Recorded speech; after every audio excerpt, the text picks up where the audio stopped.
Boa noite! Estamos mais uma vez aqui com o Momento Missionário. O tema da nossa campanha, qual é que é? Deus me amou. Esse é o tema da nossa campanha. E nós vamos hoje para o segundo desafio. O primeiro desafio foi eu amo. Esse segundo desafio é eu multiplico. Então vamos multiplicar o quê? Multiplicar principalmente discípulos de Jesus Cristo. Então, o que nós queremos que você veja, que você tenha em mente nessa pequena mensagem? É que você e eu precisamos ter na nossa mente que em todas as situações da nossa vida, que nós precisamos ter em mente que nós precisamos multiplicar discípulos de Jesus Cristo. Isso tem a ver com a nossa vida, da forma como nós vivemos. Então, eu queria te desafiar de que o motivo da nossa profissão, por exemplo, do nosso trabalho cotidiano, seja multiplicar discípulos de Jesus Cristo. O motivo da nossa convivência na família precisa ser multiplicar discípulos de Jesus Cristo. O motivo das nossas ofertas para missões, o motivo deve ser multiplicar discípulos de Jesus Cristo.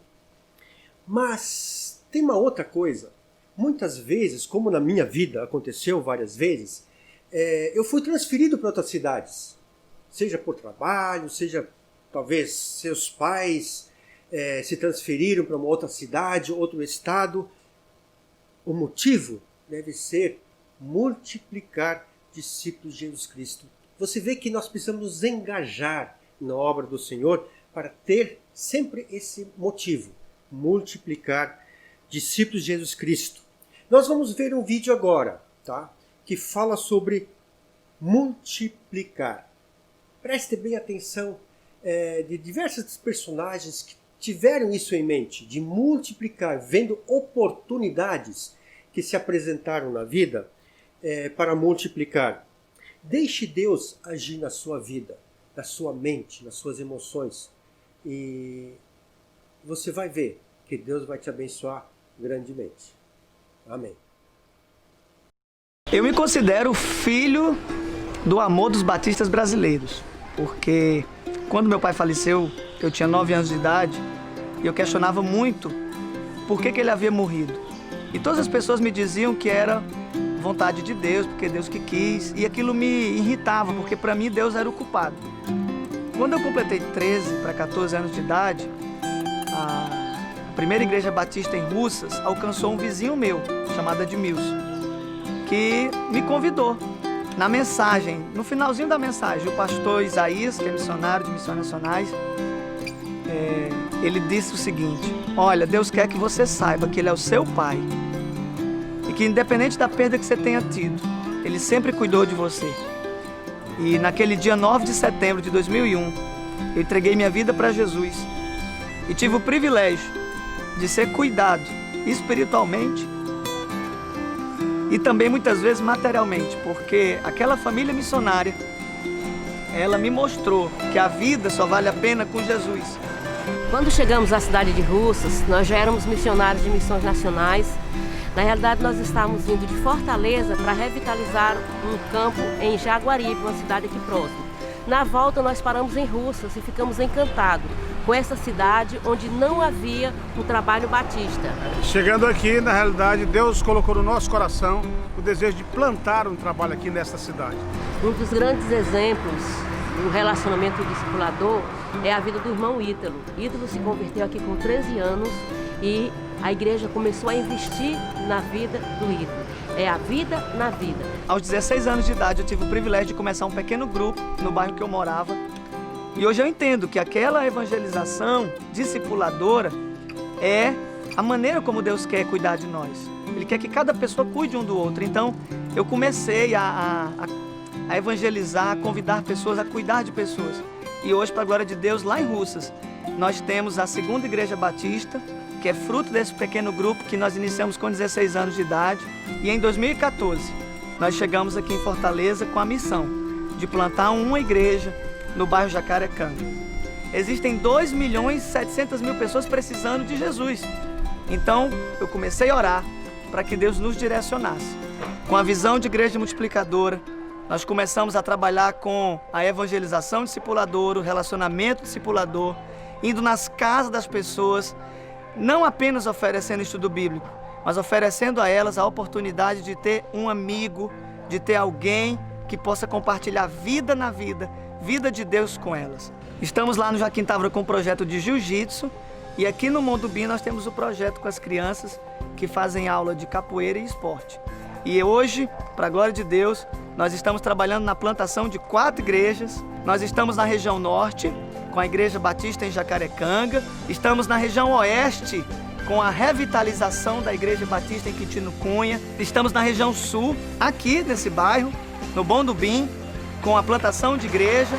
Temos na região leste, no bairro Ancuri, a Igreja Batista Paraíso, também com PGM. E temos no coração de Fortaleza, no Seminário Batista do Ceará, nós temos hoje um PGM funcionando lá às quintas-feiras e já temos ali os cultos da congregação aos domingos. Então nós estamos trabalhando relacionamento discipulador, oração, plantação de igreja, formação de líderes e compaixão e graça. Conheci o missionário Ítalo e foi a bênção porque na realidade o primeiro trabalho que nós fizemos foi com ele lá em Joaquim Távora. E eu me recordo que das vezes que ele me dava carona, na porta lá de casa, a gente conversava muito, ele manifestava o desejo, né, de alcançar outros locais. Hoje eu pergunto para ele, e aí missionário, como é que está? Ele disse, o jeito dele, está bem melhor, né? E realmente assim, eu fico emocionado, porque arde o desejo de fazer algo, porque foi Deus quem colocou. As lágrimas são de alegria e de ter o privilégio de ver o agir de Deus, de ver as histórias da Bíblia saindo e acontecendo ao nosso redor. E eu creio que é só o começo. Quando eu me lembro que a família missionária chegou na minha cidade e me acolheu, quando eu lembro de tudo que Deus já fez na minha vida como cristão, na minha vida como missionário, e eu vejo a necessidade, a carência das pessoas, eu não me imagino mais a minha vida sem esse propósito. A minha razão de viver hoje é levar isso para as pessoas, para que as pessoas conheçam Jesus e saibam que Jesus transforma. E eu me alegro de ser um fruto desse amor, um fruto desse cuidado que os batistas brasileiros têm tido em pregar o Evangelho, fazendo discípulos, cuidando das pessoas.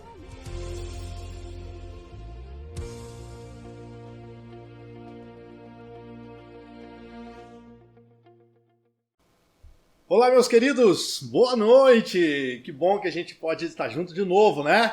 Já passou uma semana que voa mesmo. A gente começa a trabalhar, começa a fazer as coisas, quando a gente se dá conta, chegou domingo de novo. Mas que bom que chegou o domingo de novo, porque a gente pode ter aquele tempo para compartilharmos a palavra de Deus, para louvarmos ao Senhor juntos, né? Que bom seria se a gente pudesse fazer isso todos os dias juntos. Mas a gente sabe que os afazeres, as coisas que a gente tem do nosso dia a dia, nem sempre nos dá a oportunidade de fazermos isso. Mas nós queremos, sim, que seja uma noite especial para você, uma noite fantástica na sua vida e que o nosso Deus possa falar muito ao teu coração, como Ele tem falado nos nossos corações. Tá certo? Deixa aqui, antes de iniciar aqui, deixa eu dizer para você que todas as segundas-feiras nós estamos orando lá na igreja, buscando o Senhor, pelas famílias da nossa igreja, pela liderança. Agora, principalmente, estamos no período de política, né? Estamos clamando a Deus por esse momento que a nossa cidade vai viver, que venha alguém de Deus para a nossa cidade, né? Escolhido pelo Senhor, e que a nossa igreja, os nossos irmãos, a gente possa ter aí sabedoria para escolher. E também estamos lá clamando pelas famílias, pelos lares e pelos filhos e por tantos outros clamores que nos têm chegado. Se você quer participar, te convido então a estar conosco segundas-feiras às 18 horas, segundas de intercessão, para que você possa orar juntos conosco e buscar o Senhor. Também quero dizer que no próximo domingo, no domingo que vem, nós vamos estar aqui celebrando a nossa ceia. Então você já tem essa semana para se preparar, essa semana aí para preparar a sua ceia. E domingo que vem nós vamos estar aqui juntos, celebrando a nossa ceia e tendo um tempo aqui muito precioso na presença do nosso Deus.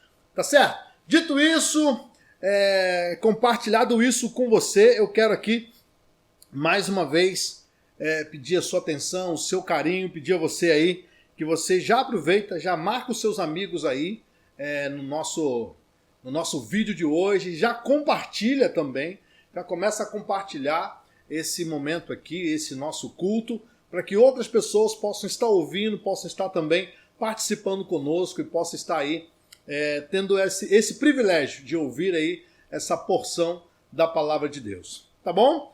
Meu querido, vamos juntos então, vamos lá, vamos nessa nossa caminhada de hoje, nesse tempo de hoje aqui que temos juntos. Antes estávamos com uma outra mensagem engatilhada para essa noite, mas aí, devido aí a algumas coisas nessa semana, eu quero mudar um pouquinho aqui e trazer ao teu coração algo que o Senhor Jesus ministrou no meu coração durante os últimos 2 dias aí em que nós estamos vivendo aqui. Essa semana fomos surpreendidos com algumas declarações.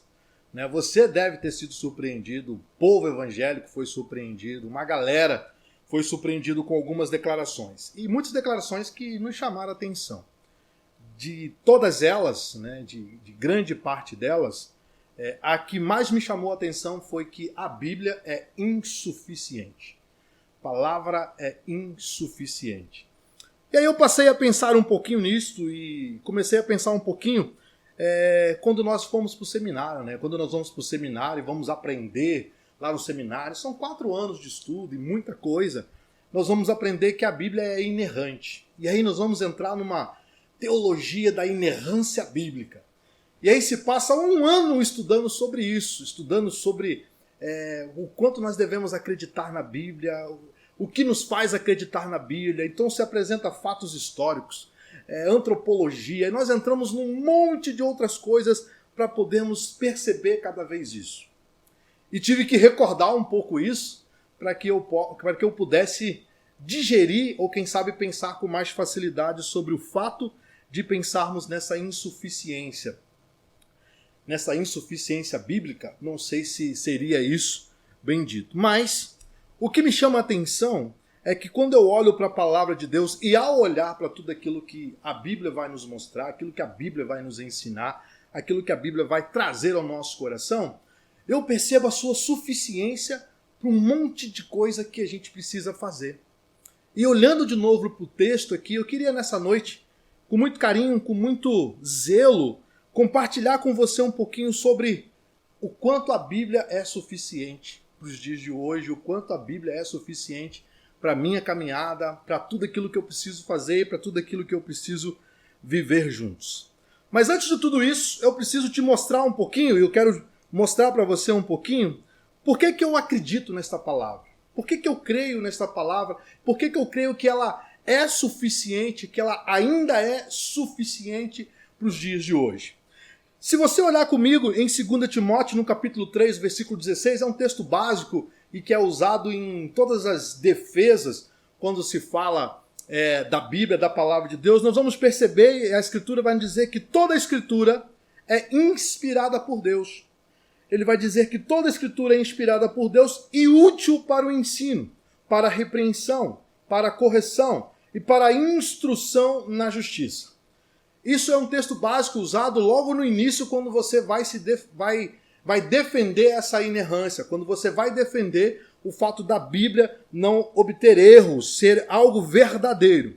Se você for comigo, caminhar um pouquinho comigo, eu vou pedir muita tua paciência para isso hoje.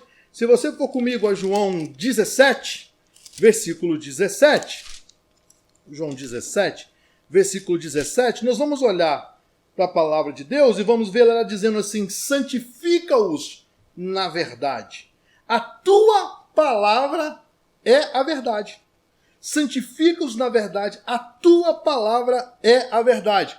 Mais um texto que se refere à palavra de Deus e aquilo que contém dentro da palavra de Deus. Nós podemos ainda ir em 2 Pedro, capítulo 1, você pode ir junto comigo, em 2 Pedro, capítulo 1, versículos 20 e 21. 2 Pedro, capítulo 1, versículos 20 e 21. E diz assim: antes de mais nada, saibam que nenhum profeta da Escritura provém de interpretação pessoal, pois jamais a profecia teve origem na vontade humana, mas homens falaram da parte de Deus, impelidos pelo Espírito Santo. E aí eu queria só encerrar esses versículos aqui, olhando para Apocalipse, Apocalipse capítulo 1, do versículo 1 até o versículo 3. No início de Apocalipse ali, você já deve ter lido esse texto, você já deve ter passado por ele também. Ele inicia, João, quando vai escrever Apocalipse aqui, ele inicia dizendo assim: a revelação de Jesus Cristo que Deus lhe deu para mostrar aos seus servos o que em breve há de acontecer. Ele vai continuar dizendo: ele enviou o seu anjo para torná-la conhecida ao seu servo João, que dá testemunho de tudo o que viu, isto é, a palavra de Deus e o testemunho de Jesus Cristo. Feliz aquele que lê as palavras desta profecia, e felizes aqueles que ouvem e guardam o que nela está escrito, porque o tempo está próximo. O ensino que vai acontecer logo depois, escatológico aqui, logo depois desse texto. Mas alguns textos que eu queria me basear e que eu queria olhar junto com você, para junto com você entender que a palavra de Deus, a Bíblia é suficiente, porque a Bíblia é a palavra de Deus. E a palavra de Deus, no meu entendimento, a palavra de Deus para mim é suficiente. É suficiente para fazer muitas coisas na minha vida. E lendo isto, e lendo todos os textos, e aí a gente poderia, quem sabe, mandar muito mais textos aqui para olharmos para a Bíblia e entendermos a palavra e a palavra de Deus obtida nela. Mas eu queria me deter somente no texto de 2 Timóteo, no capítulo 3 e no versículo 16, para mostrar para vocês o quanto ela ainda é suficiente, o quanto ela ainda faz diferença na nossa vida, na nossa caminhada, e o quanto ela pode realmente agir na nossa família, na nossa casa, em tantas outras coisas que a gente pode fazer, que a gente pode realizar. Então eu queria te convidar, beleza? Quero te convidar a você abrir lá em 2 Timóteo, capítulo 3, versículo 16, porque eu quero usar esses dois últimos versículos, 16 e 17, para junto com você mostrar o que a palavra de Deus é suficiente para quê na minha vida. Porque eu creio que ela é suficiente. Eu creio que a palavra de Deus é suficiente, eu creio que a palavra de Deus é suficiente para fazer muitas coisas, como Jesus Cristo é suficiente. Eu creio em tudo isso. E eu queria com muito carinho olhar para a palavra de Deus hoje e mostrar qual a sua suficiência e o que ela pode fazer agindo na minha vida. Muito bem? Aberto? Pega aí, 2 Timóteo, capítulo 3, e nós vamos ler versículo 16 e 17. Então, o que eu disse para você até aqui, então? O que eu disse? Que a Bíblia, ela é suficiente para mim, ela é suficiente para mim porque ela é a palavra de Deus. E a palavra de Deus precisa ser suficiente. A palavra de Deus precisa ser suficiente para todos nós. E ela é suficiente para quê, então? Talvez seria a pergunta aqui. Ela é suficiente para quê, então, na nossa vida? E aí eu quero te dar aqui 3 coisinhas. Olhando para o texto de 2 Timóteo, no capítulo 3, versículo 16, que a palavra de Deus é suficiente. 3 áreas eu quero te dar. Mas talvez você vai me perguntar, pastor, mas ela é só suficiente para isso? Eu vou te dizer, não. Ela é suficiente para muito mais coisas. Ela é suficiente para muito mais coisas.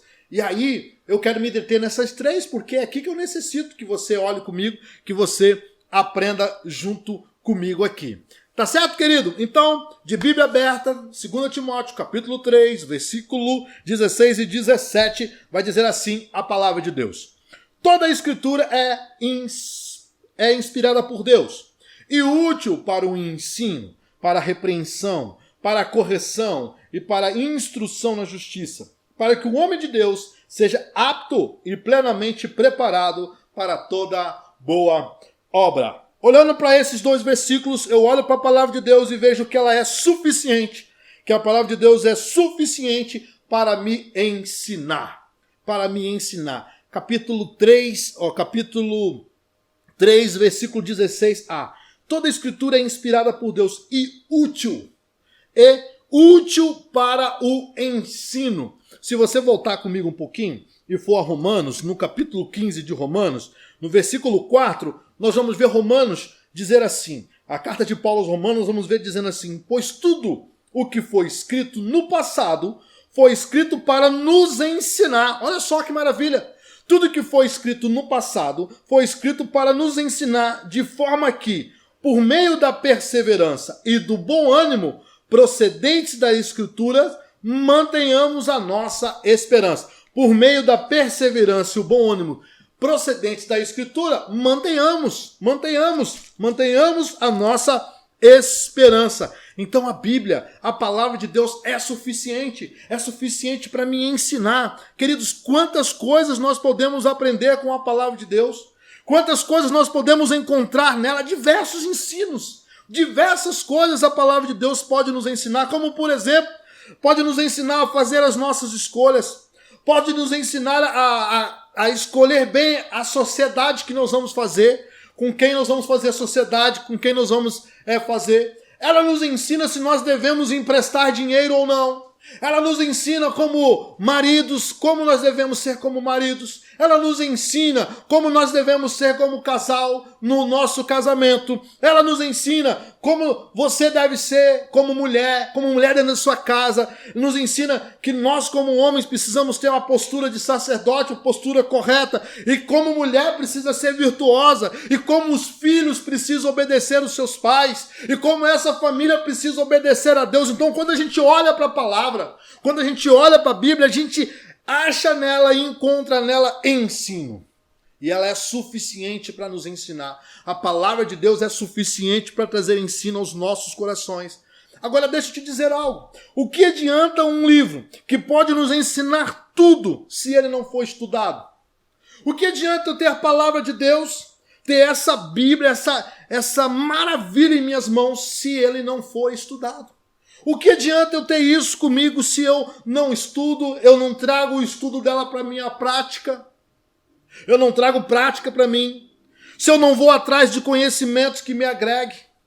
Se eu não olho para ela e em cima das minhas dúvidas eu vá pesquisar, eu vá olhar o que está acontecendo, o que o original queria dizer? Será que é isso mesmo que estava escrito aqui? Será que é isso que a palavra queria me ensinar? E quando eu não faço tudo isso, meu irmão, a palavra de Deus é suficiente para me ensinar, a Bíblia é suficiente para me ensinar desde que eu tenha interesse nesse ensino, desde que eu busque cada vez mais esse ensino dentro dela. Então eu preciso ir atrás, eu preciso buscar esse ensino, eu preciso olhar para tudo isso e trazer esse ensino para a minha vida. Agora deixa eu dizer algo, ensino sem prática não é nada, é só conhecimento. Você vai conhecer o que é certo, mas vai continuar fazendo o que é errado. É conhecimento. Você não aprendeu o que você tinha que aprender. Você não aprendeu o que era necessário aprender.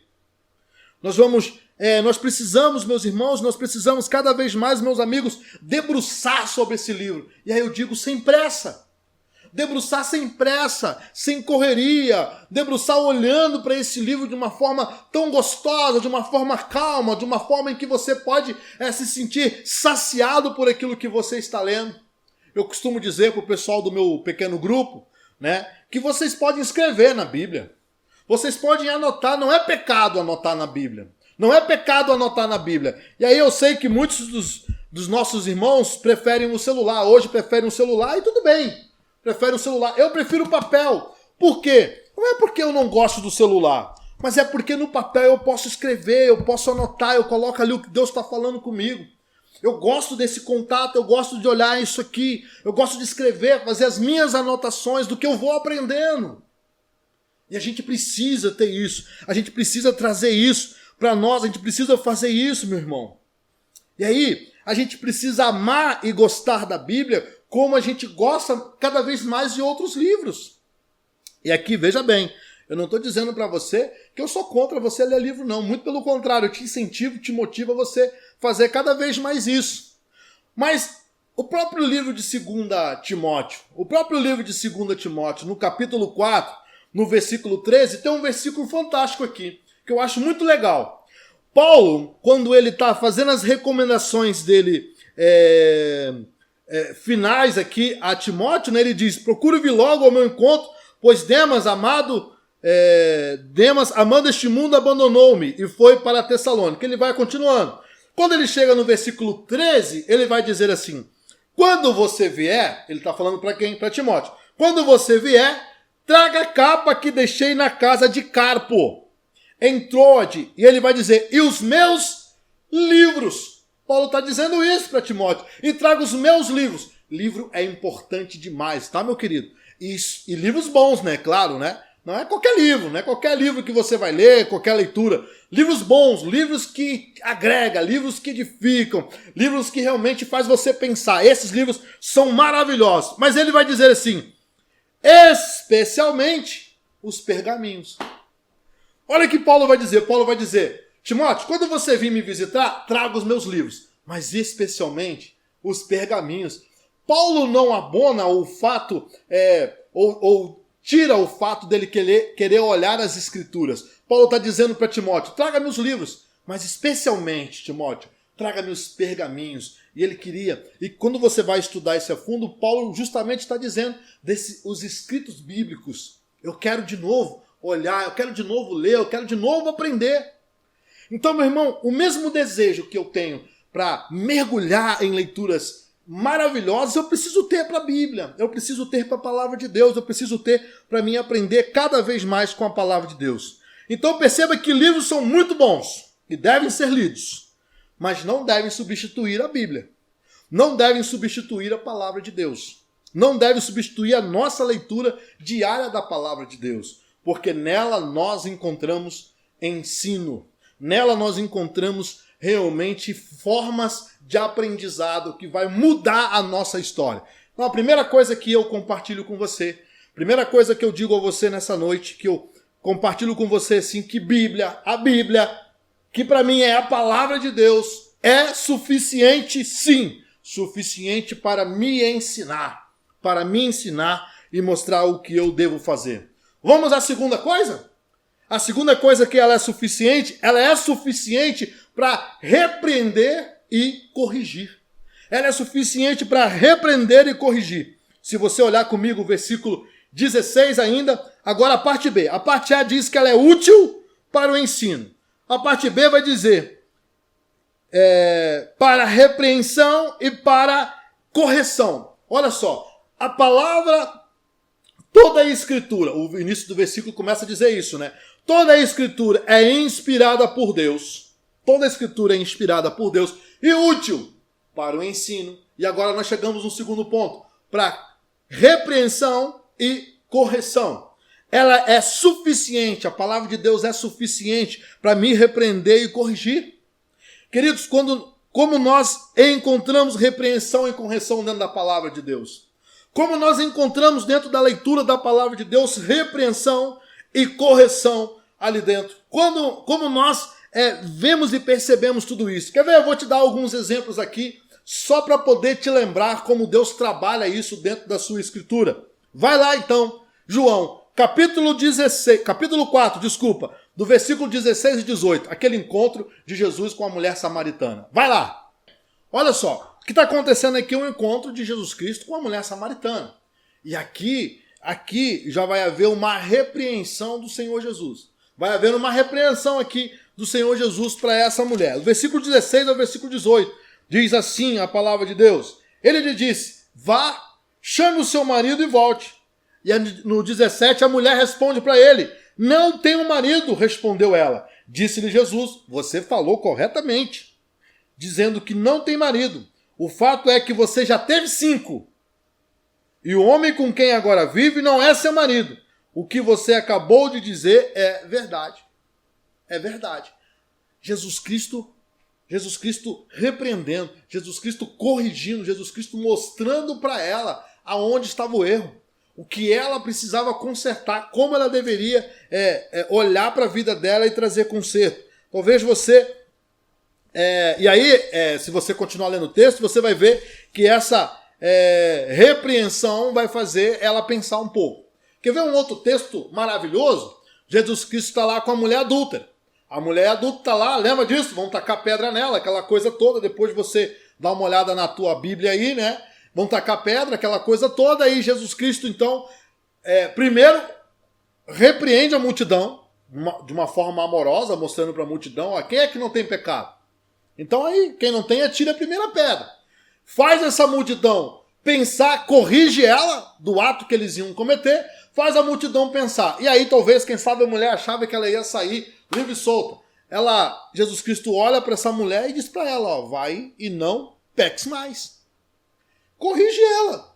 Deixa de cometer o adultério. Para de adulterar. Não cometa mais pecado. Corrige. Repreende e corrige na forma mais amorosa, maravilhosa que nós podemos encontrar na palavra de Deus. Para ninguém ficar dizendo aqui que eu sou machista, que eu estou falando só de mulher, eu vou falar de Moisés. Êxodo capítulo 32, versículo 32. Eu vou falar aqui de acordo com a minha adaptação para você aprender. Né? Lembra lá do bezerro de ouro? O povo de Israel comete pecado contra Deus, aquela coisa toda, e Moisés vai ter um diálogo com o Senhor. Êxodo 32, 32. Moisés vai ter um diálogo com o Senhor e ele vai dizer, olha, Senhor, perdoa o pecado desse povo, não leve em consideração o pecado desse povo, ou caso contrário, risca o meu nome do teu livro, risca o meu nome desse livro. E aí, Deus olha para Moisés e repreende ele e corrige ele, dizendo assim, riscarei o nome de todo aquele que pecar contra mim. Então, não, Moisés, não vem aqui querer me peitar, só porque eu te escolhi para tirar o povo do Egito, não. Se você pecar contra mim, se acontecer algo, eu vou riscar o teu nome. Eu vou riscar o teu nome do livro também. E há alguns estudiosos, alguns historiadores, alguns teólogos que vão até defender que Moisés não conseguiu entrar na terra prometida porque ele cometeu muitos erros no meio do caminho. Meu irmão, mas a ideia é você parar nesse momento e olhar junto comigo para a palavra de Deus e entender que ela ainda é suficiente. A palavra de Deus é suficiente para me repreender, para me corrigir, para fazer eu olhar para todos esses acontecimentos, para todas essas coisas que estão acontecendo aqui e entender e que Jesus Cristo quer me endireitar. Porque quando eu olho para o original aqui, para o original grego da palavra corrigir, o original grego da palavra corrigir tem como significado endireitar novamente. Endireitar novamente. O que Deus quer fazer comigo através da sua palavra, através daquilo que está escrito aqui, é realmente me endireitar. Dizer, olha aqui, eu estou te repreendendo, estou te corrigindo, não é porque eu quero te fazer mal, não é porque eu quero estar aqui machucando você ou te chamando a atenção, não, eu estou fazendo isso porque eu quero te endireitar. Endireitar para quê? Para que Jesus Cristo queria isso? Para que Deus, qual é o interesse deles nisso, meu irmão? É para que eu e você possamos ter salvação, é para que eu e você possamos realmente ter vida eterna, é para isso que Ele quer nos endireitar. E eu quero te dizer aqui, no nome de Jesus, essa palavra, a palavra de Deus é suficiente até hoje para me ensinar, para me repreender e para me corrigir. Para mim e eu não preciso alterar nada dela. Eu não preciso atualizar nada dela. Eu não preciso fazer nenhuma alteração para que isso aconteça no meu coração. O que tem nela, o que já está na palavra de Deus, inspirada pelo próprio Deus, para mim é suficiente. Para mim é suficiente. Então deixa eu te dizer, meu irmão, por favor, não diga que a palavra de Deus é insuficiente. Não diga que a palavra de Deus é insuficiente para poder trazer, ou para fazer a mudança, ou para ensinar a igreja a realmente viver como deve ser vivido aqui. Porque Deus nos ensinou o que nós precisamos fazer. E eu quero te dizer, se porventura tem faltado amor na igreja, se porventura tem faltado realmente esse zelo, esse carinho que a igreja precisa ter com aquele pecador, com os que têm pecado, não é porque a palavra de Deus não está ensinando. Não é porque a palavra de Deus não está instruindo que se tem amor. É porque o próprio homem, nos seus desejos humanos, na sua forma carnal de olhar, não entendeu ainda esse grande amor. Basta a gente olhar para os textos que nós olhamos aqui hoje e vermos como o Senhor Jesus trabalhava com amor na repreensão e na correção dessas pessoas. E aí, eu chego no meu terceiro ponto e no meu ponto final nessa noite, quando eu olho para a palavra de Deus e afirmo aqui que ela é suficiente para instrução na justiça. Versículo 16, parte C do versículo. 16, parte C, vai dizer assim. Vamos de novo só no início, né? Toda a escritura é inspirada por Deus e útil para o ensino, para a repreensão, para a correção. Para mim essas duas coisas estão bem ligadas aí, né? Repreensão e para a correção. E para instrução na justiça. E aí, eu fui pegar um pouquinho do significado dessa questão instrução na justiça para dentro do nosso poder judiciário, porque eu queria entender o que Paulo está querendo nos mostrar aqui, porque eu queria entender. E se a gente olha para os dias de hoje, dentro do meio jurídico, a palavra instrução, no meio jurídico, vai dizer que instrução é uma fase facultativa do processo penal que pretende avaliar se há indícios suficientes para levar uma pessoa acusada de um crime a julgamento. Olha só, instrução hoje, no meio jurídico, é uma fase facultativa do processo penal que pretende avaliar se há indícios suficientes para levar uma pessoa acusada de um crime a julgamento. Olha só o que Paulo está querendo dizer aqui. Paulo está dizendo: a palavra de Deus, ela é útil para trazer instrução, ou seja, para nos instruir, para trazer na nossa mente, para que eu e você sejamos ensinados, instruídos, a capacidade de ter um coração que não julga, que não comete nenhum julgamento precipitado, mas muito mais do que isso, que olha para a acusação, para aquilo que estão dizendo da pessoa e possa analisar, avaliar se houve crime realmente ou não. Mas isso é através da palavra de Deus, porque nós estamos olhando para aquilo que a palavra de Deus nos ensina, para aquilo que a palavra de Deus está dizendo aqui. Ele vai dizer mais: o que se pretende não é fazer um pré-julgamento, sendo as diligências de provas limitadas.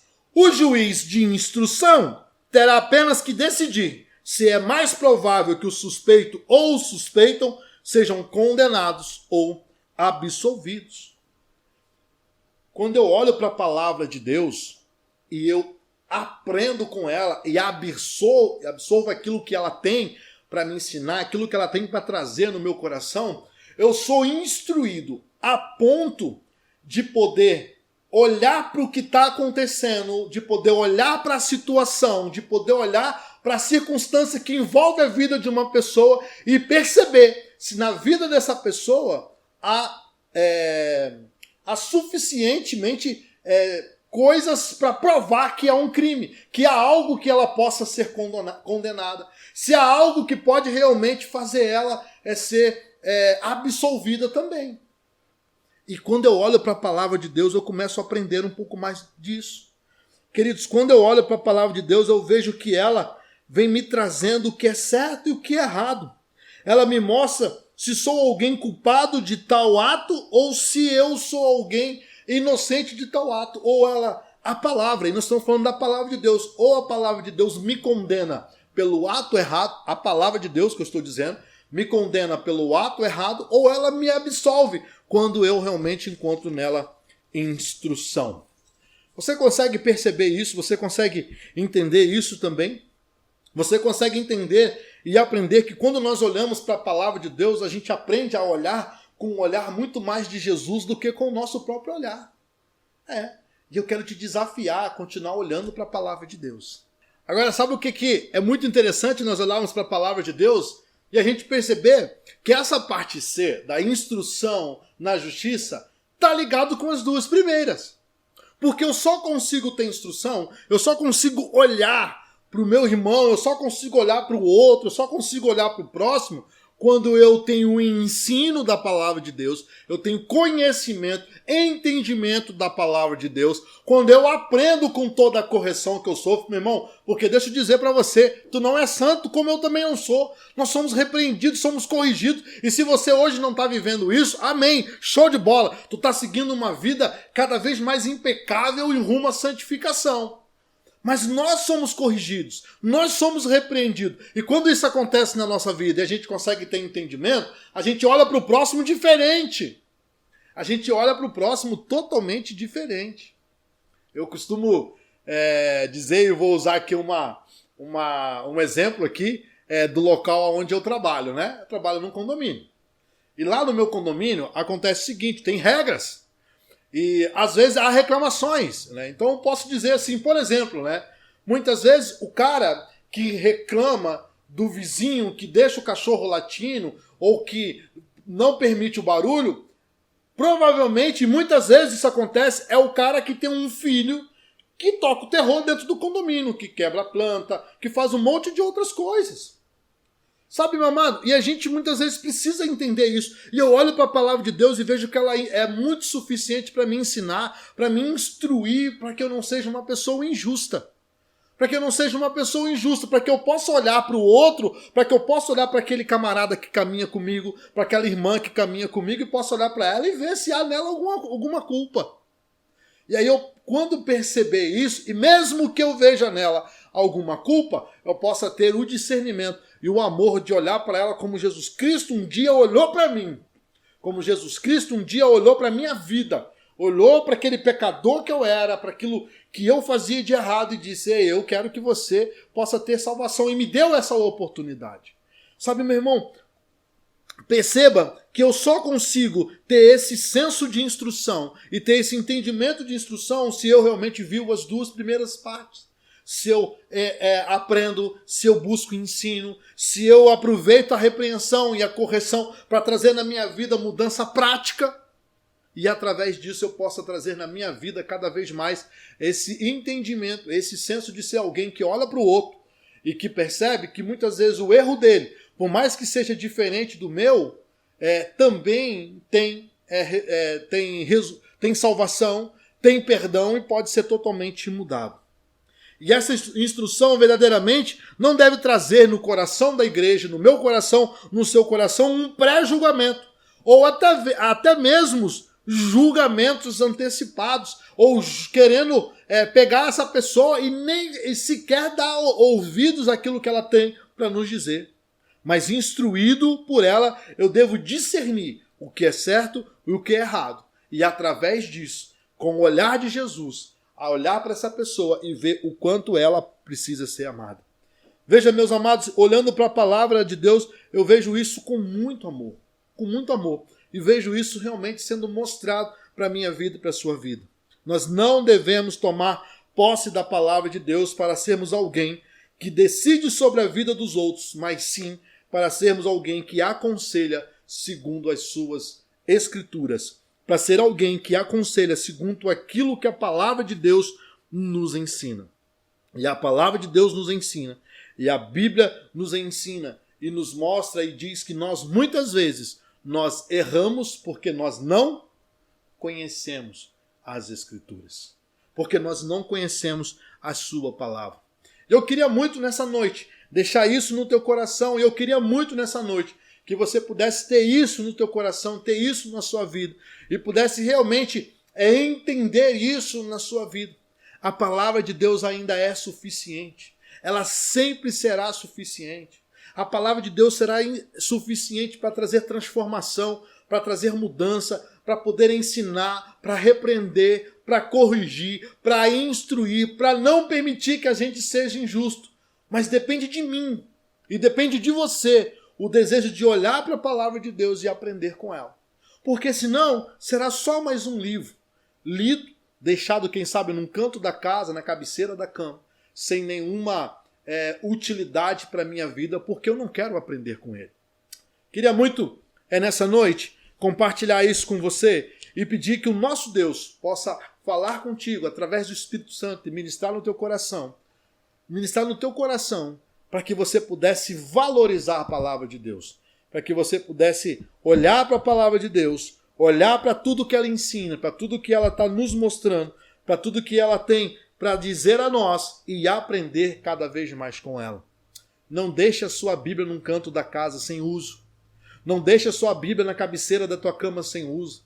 Não pegue a sua Bíblia e abre na sua sala no Salmo 91 e amanhã você pula para o 23 e depois da manhã você vai para outro Salmo, para o 68 e assim por diante, não.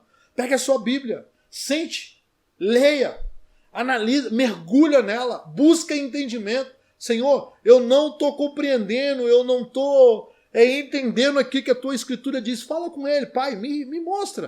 O que a tua Escritura quer me mostrar? O que a tua palavra quer me ensinar? Porque, querido, segundo a própria palavra, ela é inspirada por Deus. A Bíblia é inspirada por Deus e útil para nos ensinar, para nos repreender, para nos corrigir e para trazer na nossa vida instrução para não sermos pessoas injustas. Que Deus possa abençoar você, que Deus possa realmente te dar esse desejo de mergulhar, de buscar na palavra de Deus cada vez mais essa vontade de aprender mais dele. Deixa eu orar por você, deixa eu orar por mim. Vamos orar juntos para que realmente Deus possa estar nos abençoando. Pai querido, muito obrigado por esse tempo. Quero já, Deus, te agradecer porque nós podemos aqui compartilhar essa palavra, ter esse tempo aqui na presença do nosso Deus. Ó Pai amado, mas pedir que o Senhor nos dê condição, ó Deus querido, desejo, vontade de lermos a palavra de Deus, de buscarmos a palavra de Deus, de termos interesse pela palavra de Deus, de, Senhor Deus, olharmos para a palavra de Deus e ter nela, Senhor Deus, fonte de água viva para nossas vidas. Que ela não fique num canto na minha casa, que ela não fique num canto no meu coração, que ela não fique num canto jogado, atirado na minha casa, mas para que ela possa servir, Senhor Deus, de bússola, de ensino, de direção para a minha vida, Pai. No nome santo de Jesus é que eu oro. Amém, amém, amém, meus queridos, amém, meus irmãos. E eu queria que, antes, não posso terminar aqui, embora antes de agradecer a você, meu irmão, dizimista fiel. Você, meu irmão, que tem entregado seus dízimos, você que tem entendido que o que é de Deus, o que é seu, você que não tem negociado isso. Queria te agradecer e pedir que Deus pudesse colocar no teu coração cada vez mais um desejo enorme de ser alguém fiel à palavra dele. Não é a palavra do pastor, não é a liderança da igreja não, tá, meu irmão? Mas é a palavra dele, é a Bíblia que nos ensina. É a Bíblia que nos ensina assim. Tá certo? Que Deus possa te abençoar e que possa realmente encher o teu coração de generosidade, de fidelidade na palavra de Deus. E você continue sendo esse dizimista, esse ofertante fiel como você tem sido. Deus abençoe a tua vida, Deus abençoe a sua família, Deus abençoe a sua semana e nós nos vemos no próximo domingo, querendo Deus. Deus abençoe, querido.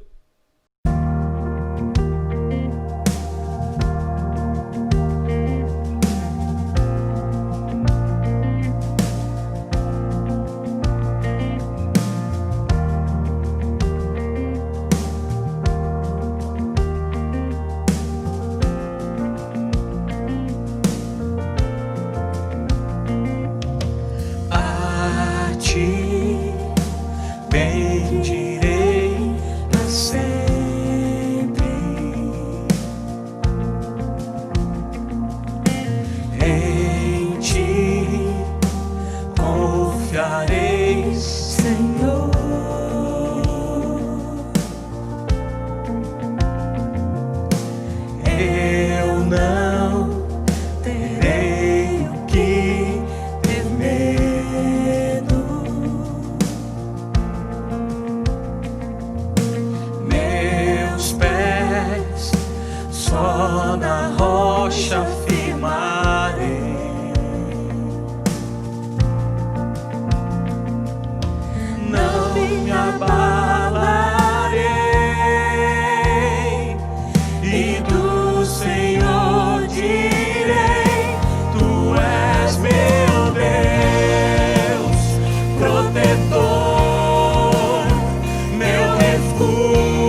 Eu me alegro em ti, e do Senhor direi: Tu és meu Deus, protetor, meu refúgio